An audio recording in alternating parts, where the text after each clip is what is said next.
Well, to discuss this a little further, I'm joined from our Melbourne studio by Dr. David Kearney, and he's been one of the pioneers of solar power in the US. Dr. Kearney, welcome to the program. Thank you.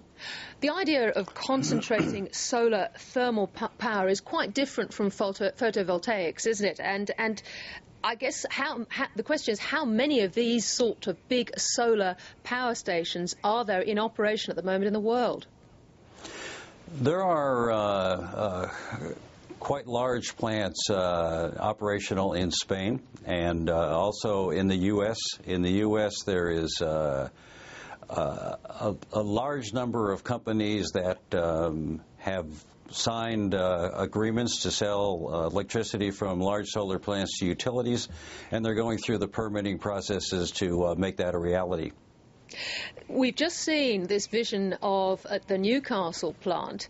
Do you think the forecasts of the CSIRO scientists there that this could come to make up, solar could come to make up 25% of the energy mix in Australia, a $10 billion business? Yeah, I certainly view that as quite possible. In California, for example, in the United States, there's a portfolio standard for utilities, and in California, that standard is set at a level of 33% of renewable energy production in the state by the year 2020. Are we behind in Australia in this industry?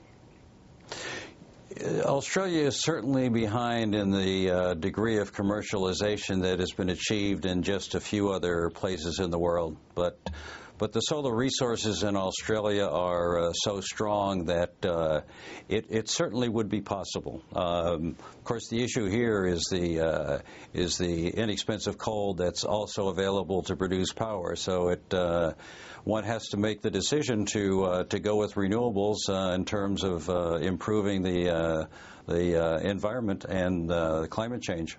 Is that why we're behind? Because of this so much cheaper option? You say we've got some of the best opportunities in the form of sunshine in Australia? I would expect that that's the primary reason. Other countries with good solar resources, the United States has been making tremendous progress in the last few years, but up to that point in time, it also was behind in what it could have achieved. We've seen some interest, and indeed it was mentioned in the story, from private investors. But from an investment point of view, what are the risks here? The risk from the investment point of view, if a technology has not been well proven, then the investors have a risk of whether it will be successful in practice and cost effective over a 20 or 30 year life of a power plant. So any new technology has to go through a prototype and an early development stage before it's totally accepted by the investment community. One of the big breakthroughs technologically here is being able to keep the heat into the night by the use of a molten salt system. How far away around the world are we from being able to store electricity in this way for peak time use? There are a number of plants in Spain that are already using the molten salt technology for thermal storage. And in the United States, there are some very large plants that will be starting construction before the end of this year and certainly early next year that are using molten salt systems.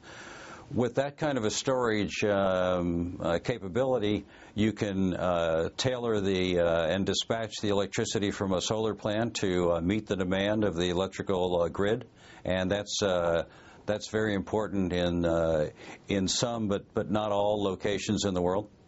Dr. Kearney, do you believe that the solar industry can stand on its own without a carbon price? I think it will be difficult to do so. Most people who are looking closely at solar, maybe it should be expressed that the solar industry would grow more quickly and certainly be very effective in the long run if there's a carbon price.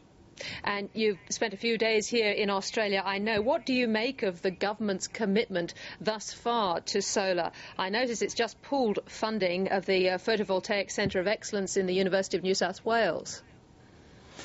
I think the government is taking the right steps, but it certainly is not acting as aggressively as the countries, some other countries in the world, the ones we've mentioned, and a few others. Given the solar resources, it would be excellent to see Australia take even more aggressive steps than it is already.